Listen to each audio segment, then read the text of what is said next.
Wow! ಏನೀಗ ಯಾರನ್ನು ಗುರಿಯಿಟ್ಟು ಹೊಡೆಯೋಣ? ಒಬ್ಬ ಸತ್ತು ಹೋದ ರಾಕ್ಷಸ. ಇನ್ನೊಬ್ಬನ ಪೈಕಿ ಯಾರು ಸಾಯ್ತೀರ ನಮ್ಮ ಕೃಷ್ಣನ ಕೈಯಲ್ಲಿ? ಯಾರು ಸಾಯ್ತೀರ? ಯಾರ ಸರದಿ ಬರುತ್ತೆ ಇವಾಗ? ಯಾವ ರಾಕ್ಷಸನನ್ನು ಸಾಯಿಸೋಣ ನಾವು?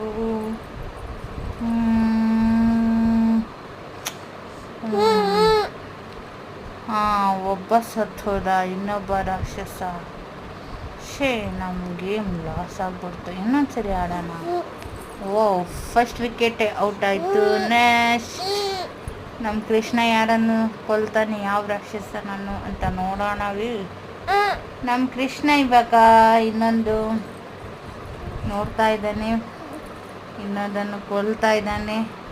ಅದು ಸ್ವಲ್ಪ ಗುರಿ ತಪ್ಪಿಬಿಟ್ಟಿದೆ. ಇನ್ನೊಂದು ಸರ್ತಿ ಟ್ರೈ ಮಾಡೋಣ.